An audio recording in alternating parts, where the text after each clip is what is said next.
સાહેબ દરેકની વાણીની અંદર એવી વાત આવી છે અને સમજવાની છે. જેને જેને સદગુરુની સંતની જેને વાત માની જેને સમજમાં લીધી છે એનો બેડો પાર છે. સુંદર વાત આવી બાપા. પણ સંતો રાજાની ફરજ રસિકજી સાહેબ કેવી હોય ખબર કે જો ધર્મસ્થળ હોય, જો આશ્રમ હોય, દુનિયાનું નાનામાં નાનું વ્યક્તિ હોય એ ધ્યાન રાખે અને એ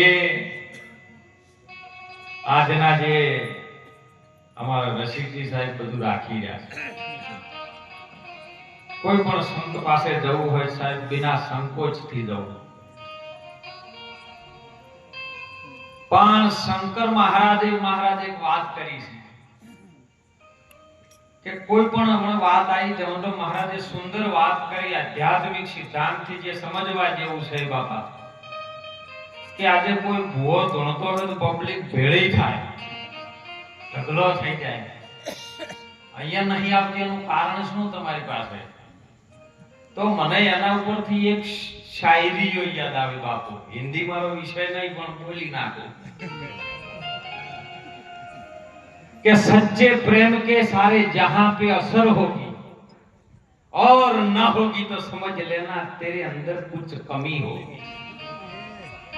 मर जाना, मिट जाना, फना हो जाना, ऐसे करते अगर भारत भूमि में ये हिंगोले पे मौत भी आ जाए तो हर चाहने वालों के दिल में तेरी कहीं कब्र होगी और न होगी तो समझ लेना अपने अंदर कुछ कमी होगी. નથી આવતું એનું કારણ આપણે ગોતવાનું છે. કેમ નથી આવતો? મહારાજ શંકર મહારાજની વાણીમાં કીધેલું છે, સંતો કોઈ દિવસ જૂઠું ન બોલે સાહેબ, કે બ્રહ્મ રૂપ ભાળે બ્રહ્માંડ ને રે. અરે જેની વર્તી અખંડ બ્રહ્માકાર અગમ ઘરે હું જઈતો ચડી. દુર્લભ એવા સંતોને વારંવાર પ્રણામ કરો. એવા દુર્લભ સંતોને સાહેબ જો તમને અમે જુદું દેખાતું હોય, અમે જુદું દેખાતું હોય તો દ્રષ્ટિ નથી મળી. એક બ્રહ્માંડકાર થઈ ગયું હોય તો બ્રહ્માંડની અંદર એક એક તત્વમાં સદગુરુનું સ્વરૂપ છે. ઈ દ્રષ્ટિ આપણો ગુરુ મહારાજ આપે છે અને ઈ જ્યારે આપણને સમજણ આવશે ને તો વયે દોડીને આવશે બાપા. ખૂબ જાગજો. સંતો જગાડવાના જ પ્રયત્નો કરે છે. ચારો યુગોથી આ જીવ મોહ દશાની ઊંઘમાં અજ્ઞાનતાના અંધારામાં ઊંઘેલો છે અને જગાડવા માટે રાત દિવસ એક પણ ક્ષણ બાતલ ન જાય એટલા માટે આવા સંતો સાહેબ એમનું જાગરણ કરી આ જીવોને જગાડે છે. પણ અભાગીઓ જીવ હોય જાગી ન શકે. જીવ જોને અભાગિયા તો જાગી તારા માથે બારને બે ગયા છે વાગી. કારણ કે એને આ વાત ભાવતી નથી. પણ સંતો વારંવાર ટકોર કરી કોક દાડો તો કામમાં આવશે. સાસ્યું હોનું હશે તો પિત્તળના ભાવમાં નહીં જાય. એટલે આ સંતોની વાતને ખૂબ સમજજો સાહેબ. ખૂબ સુંદર વાત કરી. અત્યારે જે જો આ તો જેની જરૂર છે ને ત્યાંથી તેને ન દજાય. બાકસ ઘર બાળી દે પણ ઘરમાં જ રખાય. એટલે બધી જગ્યાએ જરૂર છે પણ એ વસ્તુનો કઈ રીતનો ઉપયોગ કરવાનો પડે એ તમને જુગતી આવડવી જોઈએ. અને જુગતી વિના કોઈ દાડો મુક્તિ ન મળે. અને એટલે સંતો મહાપુરુષો આ વાતને લઈ અનાદિકાળથી એક જ વાત ચાલી આવે છે સાહેબ, કે તમે જાગો, પોતાના સ્વરૂપનું જ્ઞાન કરો. સ્વરૂપનું જ્ઞાન સદગુરુ મહારાજ પાસે. આપણે ઘણી વખત ઘણા કહેતા કે બાપા માતા એવું કઈ છે નહીં, પણ ઘણા ભુવા આકોટા કઈ કરી નહીં ધૂણીને પીને વળી કદાચ 4 વાગે હોળની કલમ આલે સાહેબ.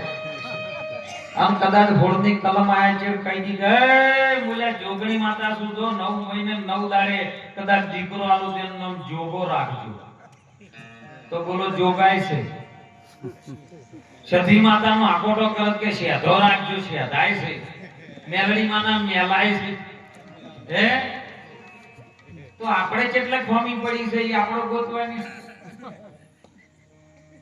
18 આલમમાં મારો હિરલો ફરે આ દર્દ દેવાંગી વિના બીજું કોણ જાણે 18 આલમની અંદર એક જ તત્વ રમી રહ્યું છે એ પરમાત્માનું એ સત્વ એ આત્મા છે અને એ આત્માની ઓળખાણ કોક સદગુરુ મળી જાય સદગુરુનો ચરણમાં તન મન ધન સમર્પિત થઈ જાય અને જ્યારે એ રેણીના ઘરમાં આવી જાય ને એમાં વર્તન ઉજળું રાખે ને તો સાહેબ વચન વિવેકી જે નરને નારી પછી પાનભાઈ બ્રહ્માદિત જેવા લાગે જેને પાય જતારત વચનનો ભેદ જે જોણી જાય પછી અમે કરવું એમ થાય વચનમાં સમજે ને મહાસુખ થાય વચનમાં સમજી જાય તો વાત છે નહીતર વચન જો ન સમજી શકે તો પછી આખી જિંદગી જમશે એટલે આવા સંતો આજે સાહેબ આવી યાત્રા કરીને સંતોને તીર્થ ધામ અહીંયા લાવે એવા આગેવાન શ્રીઓને ખૂબ ખૂબ ધન્યવાદ છે સાહેબ ઘણા તીર્થ કરવા જાય છે પણ એ ગંગાજીમાં નાવાથી કોઈ મેળ પડે એવો હા ગંગાને તમે પાણી સમજીને જોઈએ નાવો તો મેળ ના પડે પણ ગંગાને માં સમજીને જો નાવો ને તો એમાં મેળ તો પડે બાપા જ્યારે સદગુરુની કૃપા થાય ત્યારે હો એટલે ખૂબ વિશેષ ન કહેતા તમામ સંતોએ આપણને એક ચેતનાના માર્ગ તરફ લઈ જવા માટે આપણી અંદર જે અજ્ઞાનતાની અંદર જે જીવ સુતેલો છે એને જગાડવા માટે તમામ સંતો મહેનત કરી રહ્યા છે એ સંતોની સાહેબ સંતોનું એક જ કહેવું કે બીજું કોઈ ના આવડે કોઈ નહીં પણ કરો સેવા તો મળે મેવા નહીતર નથી કોઈ લેવા કે દેવા એટલે ખૂબ આવા તીર્થ ધામની અંદર જજો જો આવું ધામ હતું માતાજીનું નામ હતું એટલે ધામમાં બેહવા મળ્યું હે નહીતર આપણે ઘણું કર્યું હોય પણ ઝૂંપડું સારું ન કર્યું હોય તો બેહવા મળે પણ આ તો તીર્થ ધામ બની જાય હાકરિયા દુકાનમાં પડ્યા હોય એટલે કડા હાકરિયા થાય પણ જો કદાચ મંદિરે આવી મેલે ને